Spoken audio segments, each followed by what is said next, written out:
Welcome to Blind Abilities Unscripted Tech, News, and Everyday Life with blindness and low vision. All in the moment. No script, just straight talk. Let's get started. Welcome to Unscripted. I'm Jeff Thompson. And today in the studio, we have Sree Roy. Sree, how you doing today? Pretty good, Jeff. Doing really good. Thank you. I heard you went to the Apple store. I was kind of excited because you were going to check out a few little items there. Quite a few, really. I did take a look at the crossbody, and I was also introduced to the lanyard made by Beats. Is it the same thing? It is two different devices, or actually two different accessories, I should say. One is a crossbody that goes around your shoulder. The other one is like a wrist bracelet type of a lanyard. Do you need a selected case to use these, or can you hook them up to any case that you may have? Unfortunately, you do have to have the latest cases because there are two holes that are on either side of the edges of the case for the crossbody and the lanyard to loop through. So you do need the special cases. I was in the process of buying one, thinking that I could put it in my 15 Pro Max, till I actually saw it and said, oh, this is not going to work. They gotcha. $59 plus taxes. Oof. But I will say, it does look pretty cool. I did wear it and I could see the usage of it. One thing I didn't realize was the phone was going to be upside down, because I thought I could carry it around with the camera being in the right up position, but it's going to be upside down. Why is that? Because the two loops are actually at the bottom part of the case. So when you hang it, the phone hangs upside down. Oh, so if you hang it so it's like on your chest area, then it'd be upside down. Yes. I see. It'll be upside down. So I guess for navigations and stuff, it's probably okay. But I mean, you don't need those for navigation anyway. But if you grab your phone and just tip it up, it's right side up again. I guess the plus side would be that if you're in conversation with someone, the microphone is closer to your mouth, so it would pick up better. Yes, that's correct. Yeah, I guess that's the purpose of having it down there.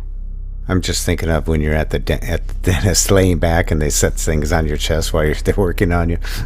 Well, that's how you would lay your phone down if you're sleeping. If you're laying down in bed. Yeah.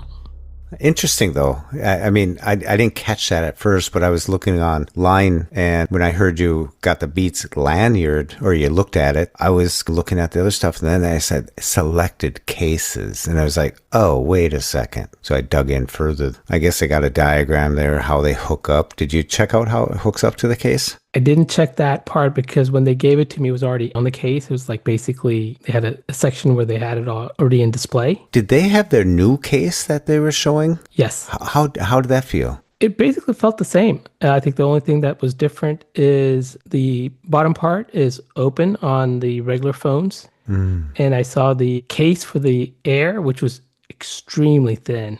I mean, you really have to hold it and feel it to really appreciate how it's made, but the case itself was very, very thin. Oof. So the Air phone, you got a good glimpse at that thing. I did. I held it, kind of moved around the screen with it. The buttons and everything are just extremely, extremely thin. I mean, when people say you have to feel it to really appreciate it, they're not lying. Tell me about the plateau. So basically, it looks like a full square on the back of the phone. And to be honest with you, I kind of like it. I like that more than what I have now because it's not going to tilt the phone when you lay it down.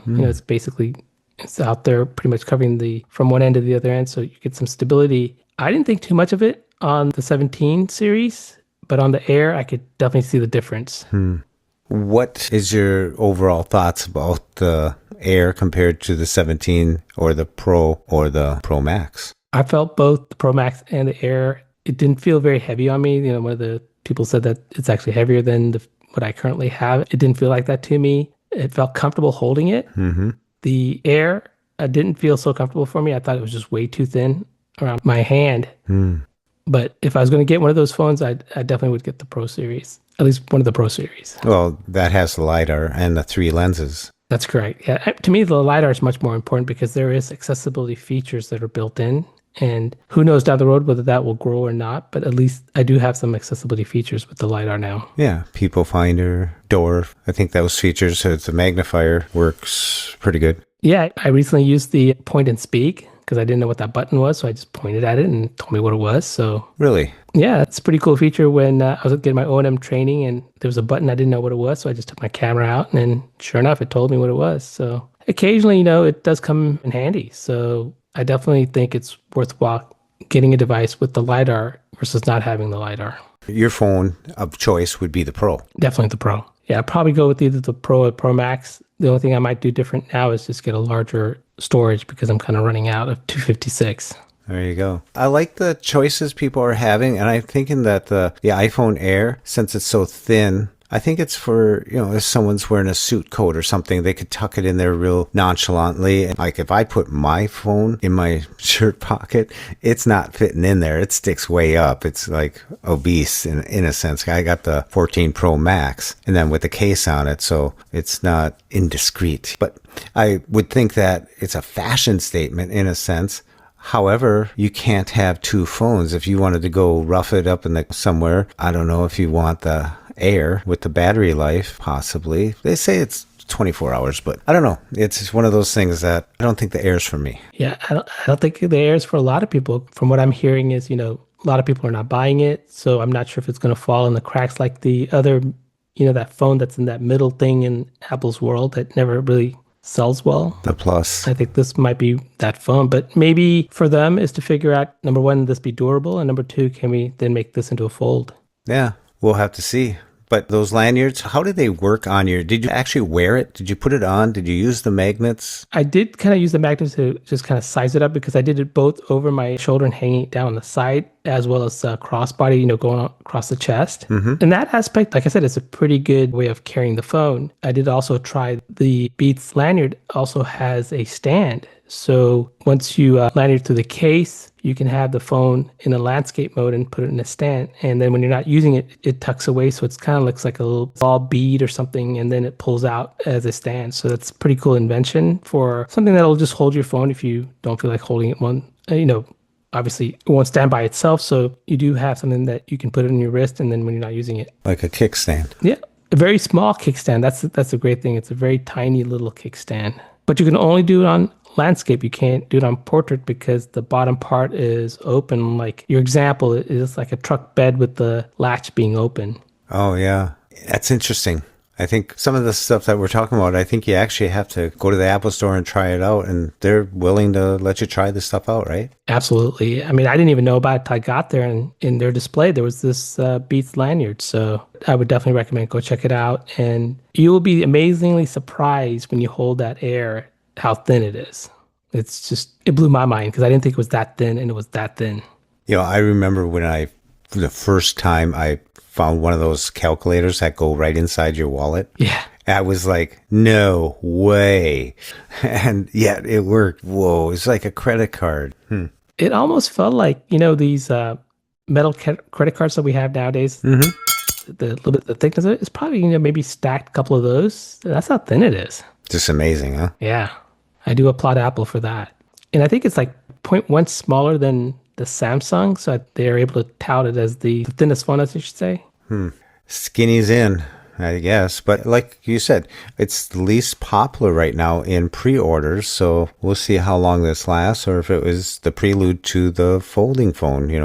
They got this down a little bit. Maybe they're already working on something. I don't foresee seeing a folding phone, really. Is it going to fold open, up? Yeah, I think what I've read is the phone might be opening like a book instead of flipping up, but open up like a book.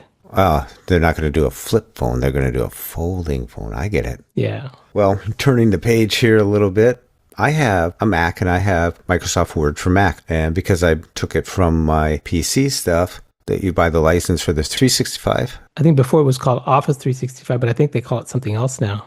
Yeah, I think it's Microsoft 365 now. If you have the 365 license, then you can use that license on a Mac, on a PC, on the iPad. The license is what you're getting. Then you just click and download Microsoft Word. But I noticed when Word updated, CoPilot pops up all the time. And I got tired of it. So I went into my menu. I went into Word, I dropped it down, and I went into Preferences. And then I went to CoPilot and I can turn it off. So I clicked it off.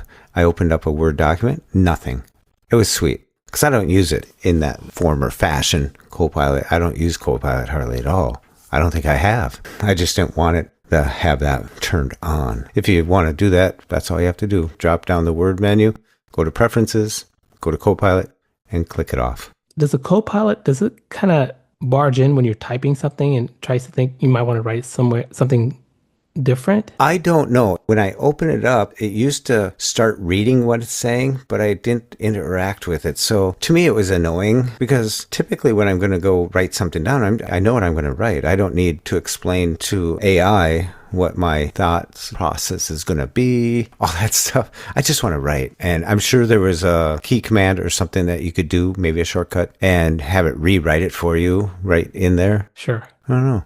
The reason I'm asking is that because on my iPhone, when I'm typing, it's predicting what my letters are going to be as I'm typing. You can turn that off. Where's that at? It sounds like character preview. You go into settings, go to general, go to keyboard, and go down to character preview and see if that's turned on. Okay, and for you, it's off? And for me, it's off. Okay, I'll check that.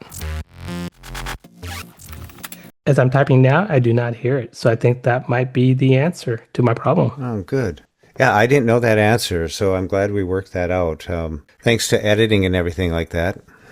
we figured it out. So we figured something was happening on his phone, but not on mine. So we went right down the line. He has a 15. I have a 14. So he does have the AI in there, and that's what you thought it was, right? That's what I thought. I go, because it sounded like AI. It's like it's predicting my typing style. So yeah, that's neat. I like finding out little things like that. I don't know where I would want that on. I guess the only time that I thought it would come handy is if I didn't know how to spell something. It was kind of guiding me what those next letter might be. Oh, to me, it's spell check after I'm done.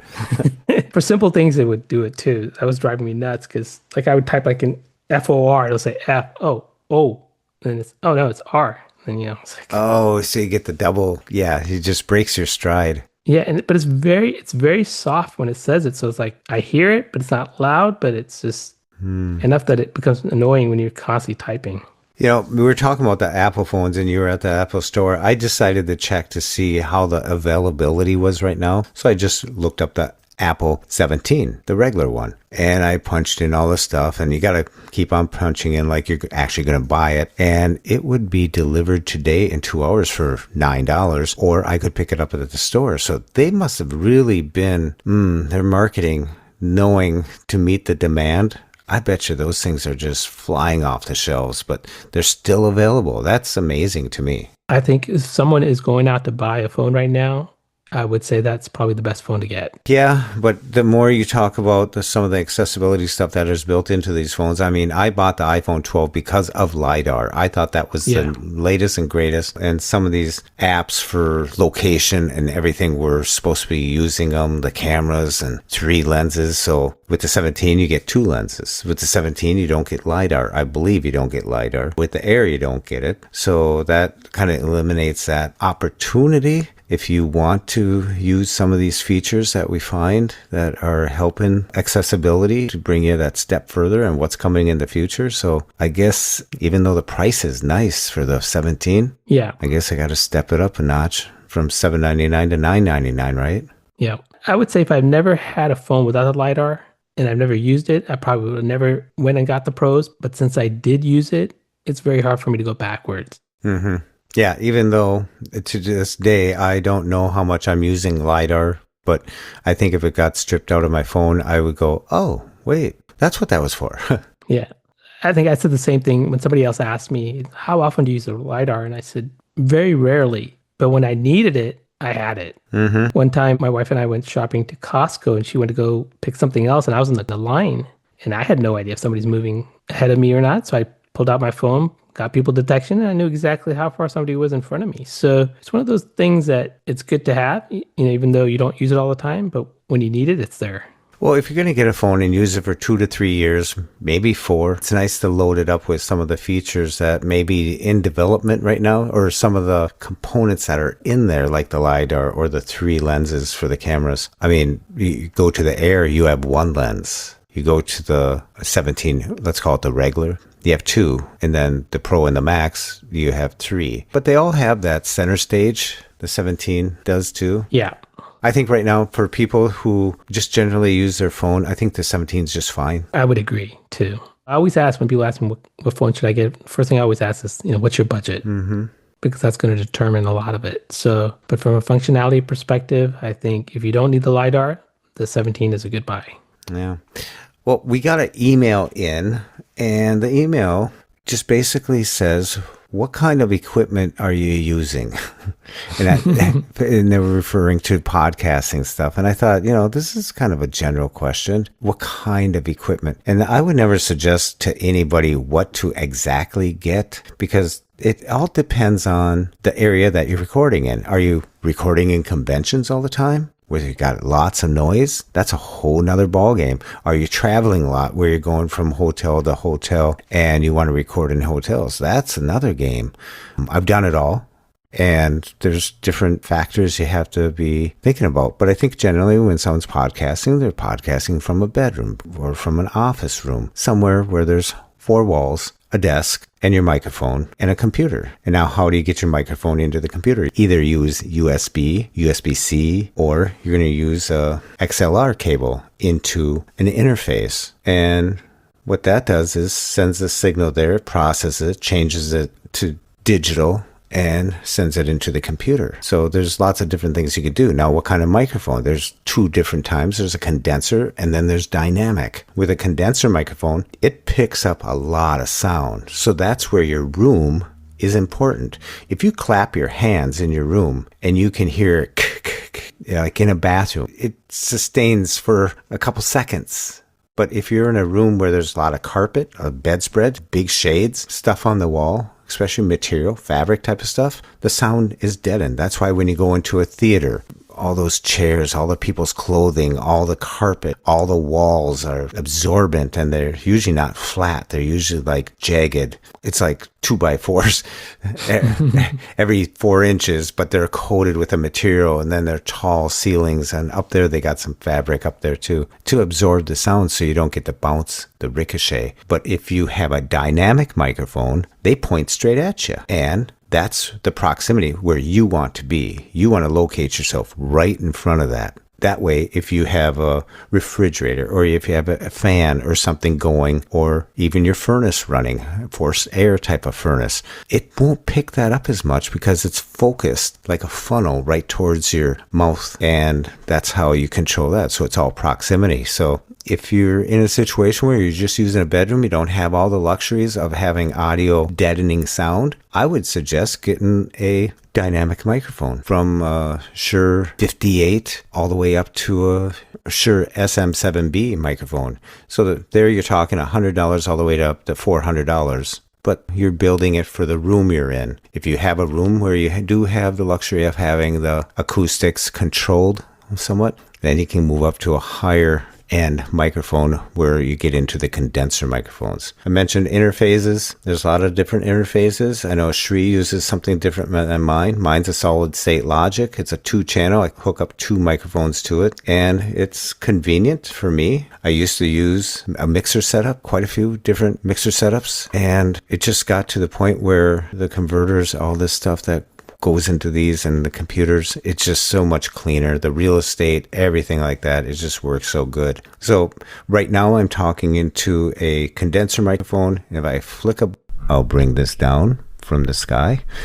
This is on a boom, and now I'm using the Shure SM7B, and this is more of something that I'm talking straight into, right into. So let me go back, and this won't pick up as much room noise, where the room is not considered when this sound goes into the microphone. So let me switch back here.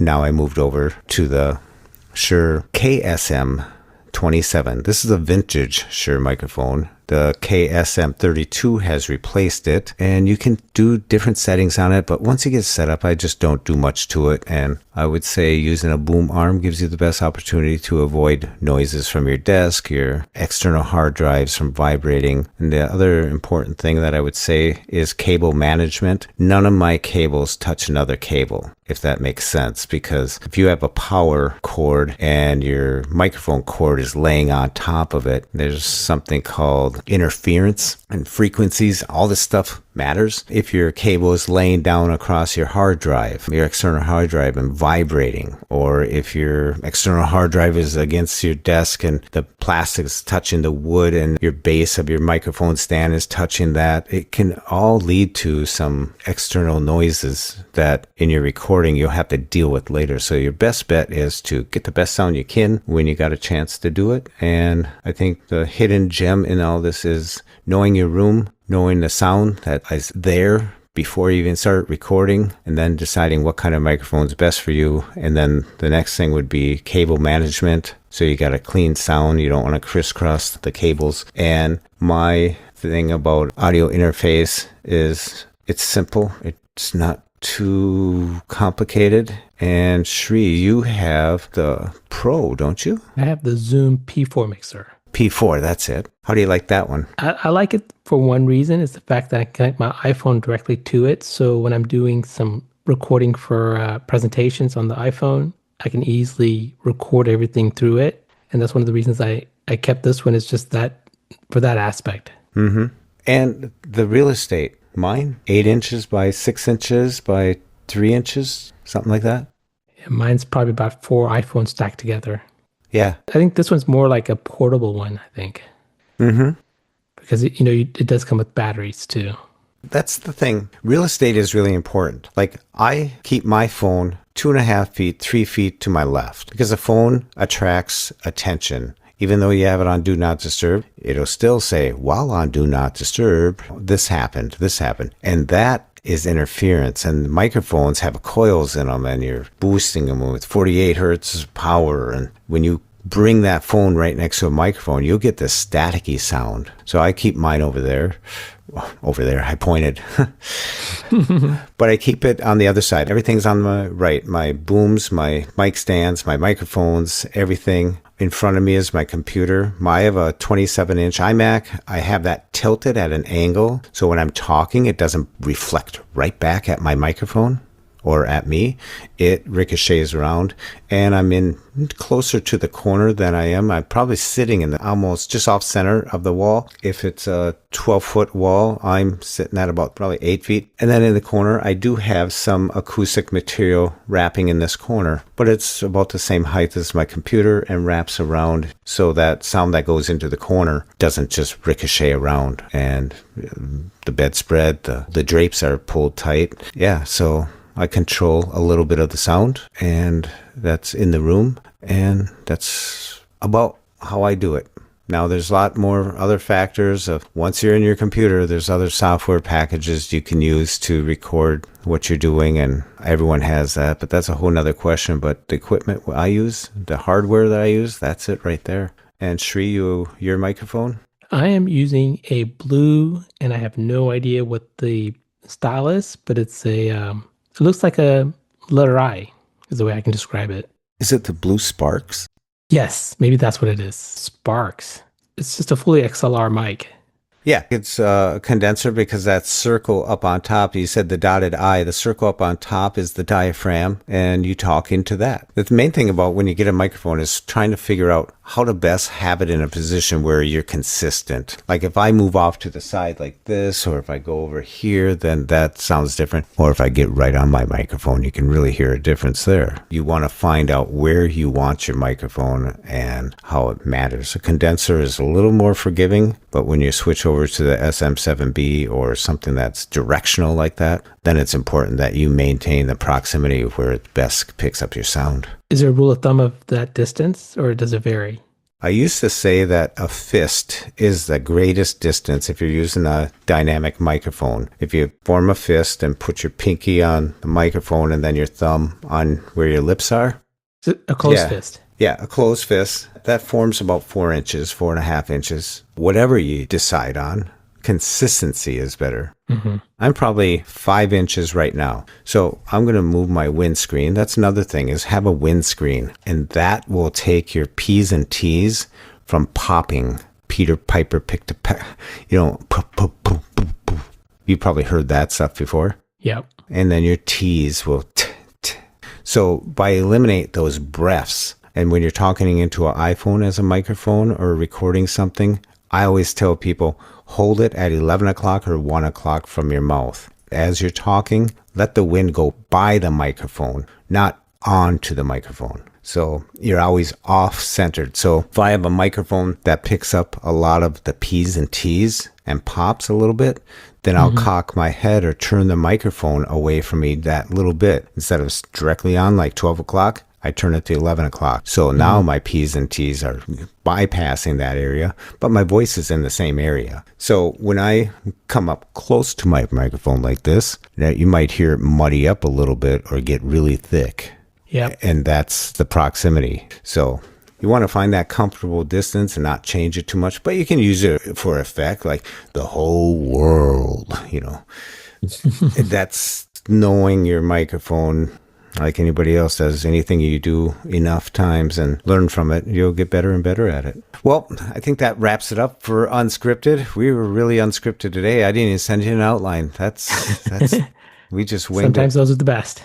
Yeah. Thanks a lot, Sree. And where can they find Sree out there? Well, you can definitely check me out at ibugtoday.org. We do a lot of training there. I do every second Sunday, I'll do a cafe presentation where I take a deep dive look at a application. And for next month, we're going to do a little bit about intro to iOS 26. Ooh, you downloaded it. I downloaded it. I'm using it. Definitely finding some issues for VoiceOver, but overall, it's running pretty well. Do you have to shut it off and start it up again? No, I'm not having a lot of issues that people have recently reported. I'm just having issues with features that they said it would be working and it's not working. Yeah, it seems like not everybody's having the problems, but some people are. And that's what happens when you have these major updates. I always suggest to people, wait a month. Wait till the next one comes out. And also, I like to do a clean install. I'm not a big fan of, especially if you have an older device and you're just upgrading the OS. I just do a clean install. Do you find that's a lot better? I find it a lot better. When people report certain things, I don't experience it. So I can't say for 100% that's the reason. But for me, coming from my background, I always like to have a clean install. So when you do a clean install, how do you get all your contacts over? I'm still doing the iCloud backup, but like all the apps and so forth, it's all coming clean again. I'm reinstalling it manually. Explain that to me, what a clean install means, because I always thought it was you start it up and then you go to the App Store and start getting your apps again. So a clean install would be basically you typically connect your phone to the computer and do a complete reinstall of the OS from scratch. Instead of you just updating the OS from one version to the next version, you're getting a completely clean install. So your phone is basically just completely wiped out and reinstall versus you haven't wiped out your phone. You're just upgrading from one version to the next version. Sometimes they have you just set your phone next to the other one. Nope, I don't do it that way. No? No, I just do everything manually, but in a clean install way. It's a little bit of work. It takes me a few days to get my phone back to it. But like when I get the next phone, I won't bring anything in from one phone to the other phone. I'll just bring it manually in it. So are your contacts brought over by your Apple ID then? Yes. So what's on the iCloud, like your notes, your contacts, your pictures, and so forth, those are saved in your iCloud backup. Oh, okay. That's different from, let's say, they always say if you had a bad OS, you don't want to do a recovery from iCloud because, you're bringing that back into your phone. So you would do a complete fresh reinstall of the OS. And typically when I get a new phone, that's how I approach it. And since you're signed in, then your contacts will come, the other stuff will come, but that's not operating system stuff. That's just loading your phone up. Yeah, and you also want to just make sure you go into settings, go to your name, and make sure all those things that you want iCloud to back up is turned on, because sometimes some of those things are turned off. So when you try to do a restore, those things don't come back because they're not being backed up. Interesting. If I get a new phone, I'm giving you a call. Like I said, it's a little bit of work. It usually takes me a few days to get everything. And another thing is, there's probably a lot of apps on my phone that I really don't even use anymore. Why bring all those back? You don't really need it. Yeah, I hear you there. I have over 200 apps in my phone. Yeah, me too. I think I have like 267 or something like that. And probably I only use maybe about 10 or 15 of those, But it's one of those things that I learned when I went from an iPhone 8 to a 12. I had some issues just doing a straight software update, so I just started just doing clean installs. And plus I get to practice. There you go. the more you practice, the better you get. So you get a good practice of reinstalling. Can you give that iBug Today address again? Yeah, it's ibugtoday.org, and all the information you can find inside the website. And join me on the cafe on the second Sunday in October. All right, Sree. Well, thanks for jumping on, and we'll see you all next time on Unscripted. Tech, news, and everyday life with blindness and low vision. All in the moment. No script, just straight talk. Thanks for listening. For more podcasts with a blindness perspective, check us out on the web at www.blindabilities.com, on Twitter at blindabilities, and download the free Blind Abilities app from the App Store. That's 2 words, Blind Abilities. And if you want to leave some feedback, give us some suggestions, give us a call at 612-367-6093. We'd love to hear from you. I want to thank you for listening, and until next time, bye-bye. When we share what we see through each other's eyes, we can then begin to bridge the gap between the limited expectations and the reality of blind abilities.